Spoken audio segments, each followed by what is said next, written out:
Welcome to The Explainer. So, have you ever had one of those brilliant ideas, but you can't for the life of you remember where you were when it hit you? Well, today we're diving into a pitch from a company called Locator. They want to build an operating system for Place, and let me tell you, they think it's a pretty historic idea. And yeah, they're not exactly pulling any punches here. I mean, the pitch literally opens with this massive claim. That's a bold way to start, right? You gotta admit, that gets your attention. It's a huge claim, so you have to ask, what exactly is Locator building that could possibly justify a statement like that? Well, that's what we're going to unpack today. We're going to look at the vision behind all this hype. All right, so to really get their plan, we have to start with their core concept. It's something they call spatial memory. And trust me, this is the foundation for absolutely everything else they're building. And check out this analogy. I think this is brilliant. They're positioning themselves right next to a giant, OpenAI. Their argument is pretty simple. They say, hey, while OpenAI is building the digital brain, we're over here building the spatial memory. I mean, wow, that is a really, really bold way to frame your ambition. So what even is this spatial memory layer? Well, they define it as a universal location engine. Just try to imagine this for a second. A brand new foundational layer for the entire internet. One that links all of your digital stuff. We're talking content, services, even your personal memories, and ties it all directly to a physical place. Okay, so that's the big idea. But how does that turn into an actual business? Well, they plan to build it all out through something they call the Locator network. And this part is absolutely key. Locator isn't just one app. No, it's a whole ecosystem of different apps. And they're all designed to create what they call compounding network effects. You know the drill. The more people use any part of the system, the more valuable the whole thing becomes for everyone. So here's how that actually works in practice. First, you've got your central Locator identity. Then, branching off from that, you have these specialized apps for specific everyday needs, like finding a workout, getting something fixed, or ordering a delivery. See, each one solves a real daily problem, but every single time you use one, it feeds back and enriches that one central unified memory system. Okay, so we've got the concept and the business model, check.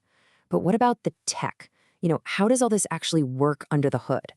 Well, they call it the language of where. So the first big piece of the puzzle is their locator language model.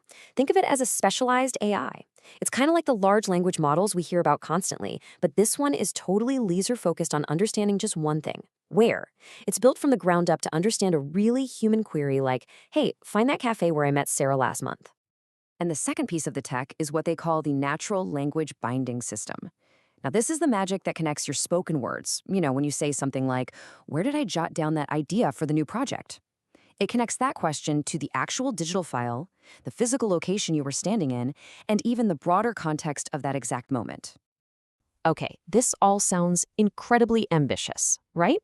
Which, of course, brings us to the million-dollar question for any startup. How do you defend this idea?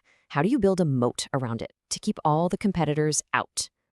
So their defensive strategy rests on these 4 pillars that all build on each other. It's pretty smart. First, it starts with making it really, really hard for you to leave. Then they expand through all those different apps to capture more and more of your daily life. This creates this powerful ecosystem that's super tough for anyone else to replicate. And the final step, they aim to become the company that defines this entire new category. And this one quote, man, it really captures their most powerful weapon: high switching costs. As they put it, once data is logged, leaving means losing your memory. Just let that sink in for a second. If all your key moments, your best ideas, are tied to places inside the system, leaving would feel like deleting a piece of your own mind. Now that is a sticky platform. All right, let's pull the camera back for a second and look at the ultimate goal here. Because this isn't just about, finding your keys or a good workout spot.